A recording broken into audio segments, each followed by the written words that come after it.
امریکہ، اسرائیل اور ایران کے درمیان جاری جنگ کے نتیجے میں آبرہ ہرمز کے بند ہونے سے عالمی معیشت کو شدید دھچکا لگا ہے۔ گزشتہ 48 گھنٹوں میں دنیا کی طاقتور ترین 7 کمپنیوں Apple, Microsoft, Nvidia, Google, Amazon, Meta اور ٹیسلا کی مجموعی مالیت میں 800 سے زائد ارب ڈالر کی تاریخی کمی آئی ہے۔ تو یہ صرف وال اسٹریٹ کے لیے خطرے کی گھنٹی نہیں ہے، یہ ہر اس شخص کے لیے خطرے کی گھنٹی ہے جو عالمی معیشت یعنی گلوبل اکانومی کے تسلسل پر انحصار کرتا ہے۔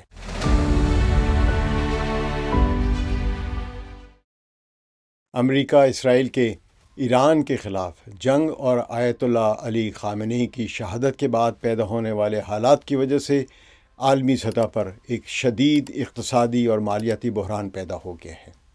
امریکہ، اسرائیل اور ایران کے درمیان جاری جنگ کے نتیجے میں آبرہ ہرمز کے بند ہونے سے عالمی معیشت کو شدید دھچکا لگا ہے۔ تیل کی قیمتیں بڑھ رہی ہیں۔ گزشتہ 48 گھنٹوں میں دنیا کی طاقتور ترین 7 کمپنیوں Apple, Microsoft, Nvidia, Google, Amazon, Meta اور ٹیسلا کی مجموعی مالیت میں 800 سے زائد ارب ڈالر کی تاریخی کمی آئی ہے۔ آبرہ ہرمز کی بندش کی وجہ سے عالمی سطح پر تیل کی قیمتیں $150 فی بیرل تک پہنچنے کا خدشہ ہے، جس نے سرمایہ کاروں میں خوف و ہراس پھیلا دیا ہے۔ پوری فائنینشیل مارکیٹ ہل گئی ہوئی ہے۔ ماہرین کے مطابق سپلائی لائنز منقطع ہونے اور توانائی کے بحران کے باعث ان ٹیکنالوجی کمپنیوں کے شیئرز کی قیمتیں تیزی سے گر رہی ہیں، جو حالیہ تاریخ کا سب سے بڑا مالی نقصان ہے۔ بات صرف ان مالیاتی کمپنیوں کے جو کیپٹلائزیشن ہے وہ کم ہوئی ہے، صرف یہاں تک محدود نہیں ہے، بلکہ اب دنیا ایک شدید قسم کی کساد بازاری میں جا رہی ہے، بلکہ جا چکی ہوئی ہے، اور جس کا ثبوت سب سے بڑا یہ ہے کہ اب بڑی بڑی کمپنیوں میں جو لوگوں کی انویسٹمنٹ تھی وہ نکال رہے ہیں تاکہ اس کو میٹل سونے کی طرف لے جا سکیں۔ نہ صرف سٹاک مارکیٹ میں اتنی بڑی گراوٹ آئی ہے، بلکہ فائنینشیل مارکیٹ کی کھربوں ڈالر کے اثاثوں والی پرائیویٹ ایکویٹی فرم بلیک سٹون اور دنیا کی سب سے بڑی انویسٹمنٹ کمپنی بلیک راک جیسی کمپنیاں شدید لیکوڈیٹی بحران کا شکار ہو رہی ہیں، یعنی اب کیش کی کمی ہے ان کے پاس۔ لوگ ان سے پیسے مانگ رہے ہیں اور یہ ان کے پیسے واپس کرنے کے قابل نہیں رہی ہیں اور انکار کر دیا ہوا ہے۔ کئی لوگوں نے پیسے مانگے ہیں، ظاہر ہے ان بڑی بڑی کمپنیوں میں لوگ ملینز اینڈ بلینز ڈالرز کی انویسٹمنٹ کرتے ہیں۔ اب یہ کمپنیاں ان کے پیسے واپس نہیں کر رہی ہیں۔ اکانومسٹ اور فائنینشیل ایکسپرٹس کے مطابق یہ صورتحال ایک انٹرنیشنل جو مانیٹری مارکیٹ ہے، فائنینشیل مارکیٹ ہے، اس کے دیوالیہ ہونے کا آغاز ہے۔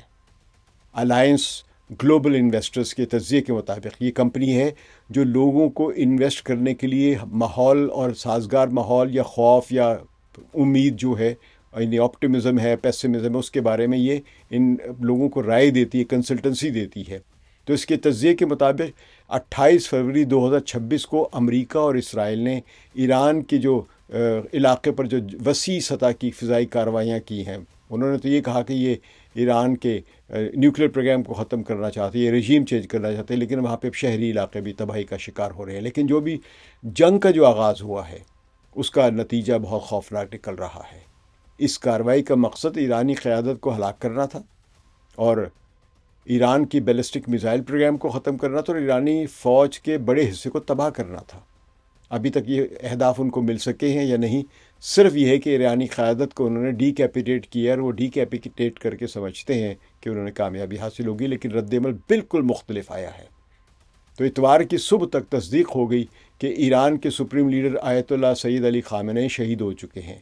ایرانی ریڈ کریسنٹ سوسائٹی کے مطابق ملک بھر میں 1,500 سے زائد افراد شہید ہو چکے ہیں۔ تو بہرحال ان حملوں کے بعد گلوبل فائنینشیل مارکیٹس میں ایک شدید بحران پیدا ہو گیا ہے۔ انویسٹر مارکیٹس کے رجحانات کی نشاندہی کرنے والی کمپنی جو لوگوں کے رجحان کو بتاتی ہے مارکیٹ کے، فائنینشیل مارکیٹ کے، کہ لوگ کہاں انویسٹ کریں یا کیا نہ کریں اور کیسا رد عمل ہوگا، اگر پیسے لگائیں گے تو لوگوں کا کیا رد عمل ہوگا، یعنی وہ لوگوں کی سائیکولوجیکل فیلنگز بتاتی ہے۔ تو یہ کمپنی ہے NAI 500۔ اس کی رپورٹ کے مطابق تقریباً خوف کا جو اشاریہ ہے اس کے اضافے میں 22.40 تک اضافہ ہو گیا ہے۔ یعنی لوگ اب خوف کا شکار ہو رہے ہیں، اور اس خوف کی وجہ سے سرمایہ کاری رک گئی ہے، اور اس خوف کا جو اشاریہ ہے، جو انڈیکیشن ہے یا انڈیکس جو ہے، وہ 22.40 تک پہنچ گیا ہوا ہے۔ برنٹ خام تیل جو ہے سب $85 فی بیرل سے اوپر چلا گیا ہوا ہے، جبکہ WTI میں 7% سے زیادہ اضافہ ہوا ہے۔ سونا ریکارڈ بلندیوں پر پہنچ گیا، اور ڈاؤ جونز انڈیکس 500 پوائنٹ سے زیادہ گر گیا ہوا ہے۔ اس جنگ کا سب سے خطرناک پہلو آبنائے ہرمز کی بندش ہے۔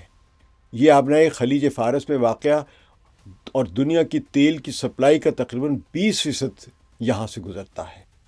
ایرانی پاسداران انقلاب نے اعلان کیا ہے کہ یہ آبنائے ہرمز بند کر دی گئی ہے۔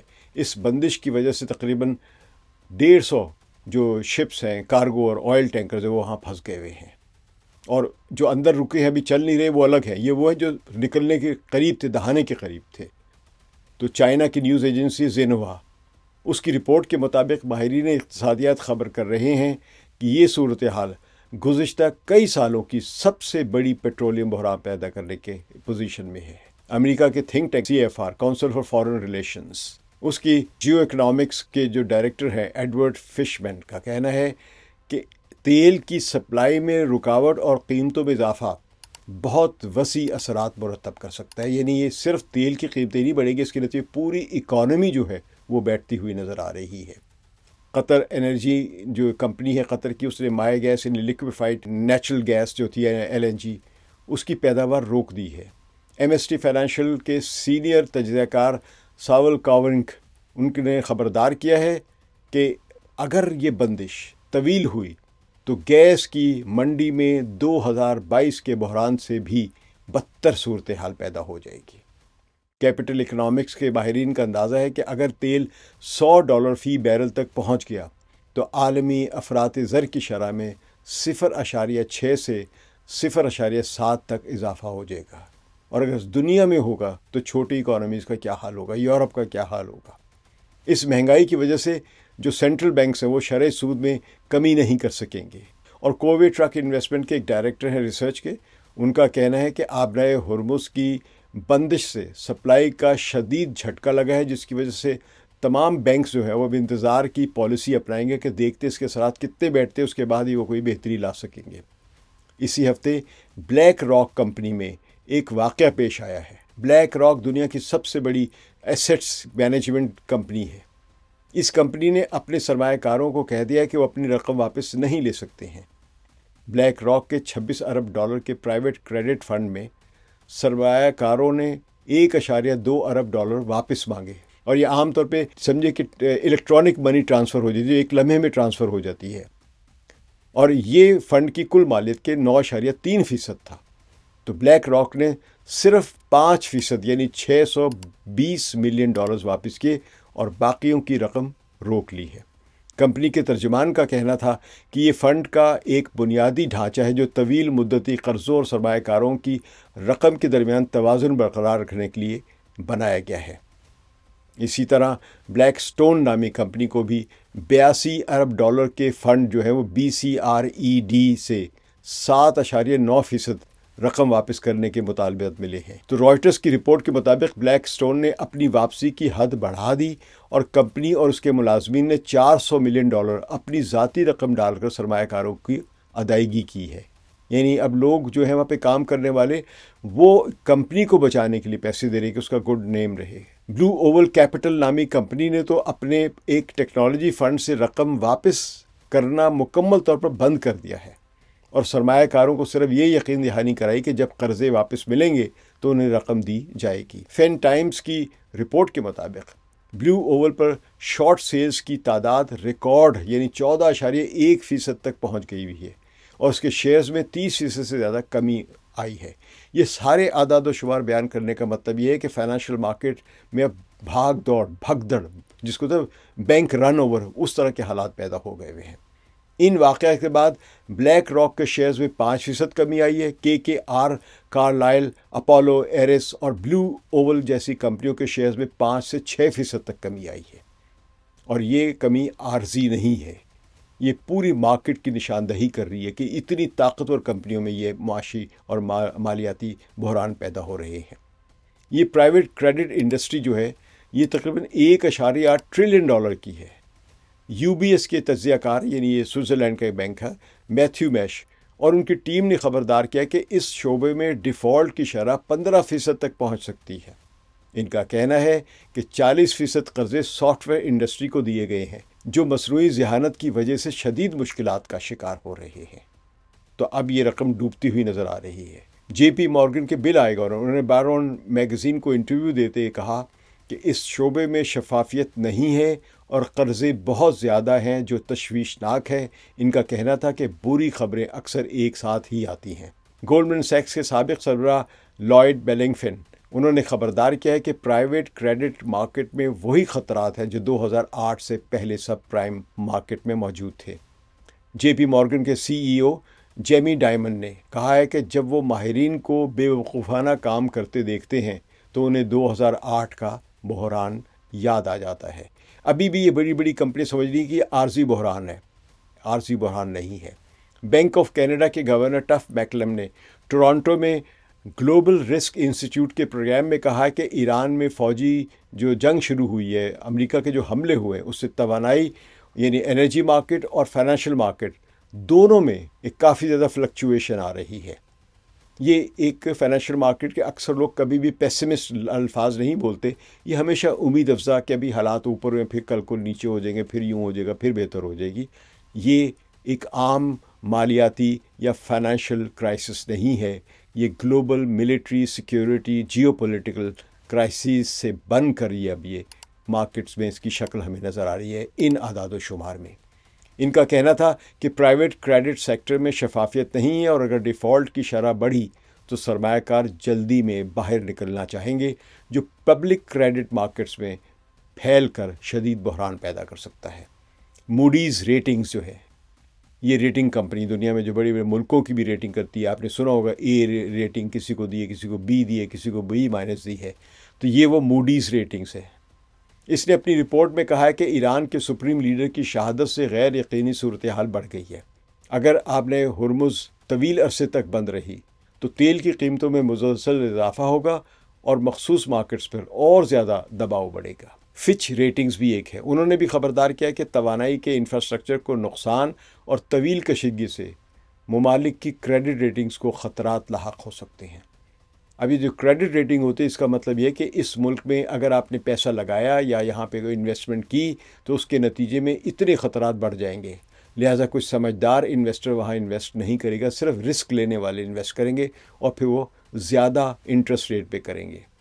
تو بلیک راک نے انفینٹ کامرس ہولڈنگز نامی کمپنی کو دیا گیا $25 ملین کا قرضہ صفر پر لکھ دیا ہے، یعنی ابھی ری رائٹنگ ہو رہی ہے اور ریٹن آف بھی کیے جا رہے ہیں۔ 3 ماہ پہلے یہی قرضہ مکمل طور پر قابل وصول تھا۔ انفینٹ کامرس ایک امیزون ایگریگیٹر کمپنی ہے جو آن لائن بیچنے والوں کو خرید کر اکٹھا کرتی ہے۔ اس کمپنی کا دیوالیہ ہونا اس بات کی واضح مثال ہے کہ یہ ایک گرتی ہوئی جو سرمایہ کاری ہے کتنی جلدی بیکار ہو سکتی ہے۔ بارکلیز بینک کے سینئر ریسرچر ہیں اجے راجا دھیکشا، ان کا کہنا ہے کہ تیل کی قیمت میں ہر $10 کا اضافہ جو ہے وہ اگلے 12 مہینوں میں اقتصادی ترقی کی شرح کو 10 سے 20 بیسس پوائنٹ کم کر سکتا ہے، یعنی 0.10 کم کر سکتا ہے۔ عام لفظوں میں بتا رہا ہوں، اگر تیل $120 فی بیرل تک پہنچ جائے گا تو امریکی معیشت کو شدید نقصان پہنچے گا، دنیا کو تو پہنچ ہی رہا ہے۔ انگ اکنامکس کے ماہر ہیں جیمز نائڈی، ان کا کہنا ہے کہ اگر تیل $100 فی بیرل پہنچ گیا تو امریکی افراط زر بڑھ کر 4% سے اوپر چلی جائے گی، جو فیڈرل ریزرو کے ہدف سے کہیں زیادہ ہے۔ نیو یارک ٹائمز نے لکھا ہے کہ اگر ٹرمپ کو اندرون ملک سیاسی رد عمل کا سامنا ہوگا، کیونکہ اب بہت زیادہ امریکی میں مہنگائی بڑھ رہی ہے اور وہ سب پریشان ہیں لوگ وہاں کے۔ مختصر یہ کہ 28 فروری کو ایران کے خلاف شروع ہونے والی جنگ اور آیت اللہ سید علی خامنہئی کی شہادت نے مشرق وسطیٰ میں ایک نیا باب کھول دیا ہے۔ اس جنگ کی وجہ سے آبنائے ہرمز بند ہو گئی ہے، تیل اور گیس کی قیمتیں آسمان کو چھوڑ رہی ہیں، مہنگائی بڑھ رہی ہے اور شرح سود میں کمی کے امکانات ختم ہو گئے ہیں۔ انہی وجوہات کی بنا پر سرمایہ کار گھبرا کر پرائیویٹ کریڈٹ فنڈ سے اپنی رقم نکالنا چاہتے ہیں، جب دنیا کی سب سے بڑی ایسٹ مینجمنٹ کمپنیاں سرمایہ کاروں کو کہہ رہی ہیں کہ وہ اپنی رقم واپس نہیں لے سکتے کیونکہ پیسے ہی نہیں ادھر. تو یہ صرف وال اسٹریٹ کے لیے خطرے کی گھنٹی نہیں ہے، یہ ہر اس شخص کے لیے خطرے کی گھنٹی ہے جو عالمی معیشت یعنی گلوبل اکانومی کے تسلسل پر انحصار کرتا ہے، جس کا مطلب آپ کے گھر کا چولہا، آپ کے بلز، آپ کی انرجی کاسٹ، آپ کے کرائے اور آپ کی تنخواہیں، اور آپ کے ملک میں انفلیشن یعنی مہنگائی. اب یہ سب برا حال ہونے والا ہے. شکریہ. ثقلین امام کو اجازت دیجیے. خدا حافظ.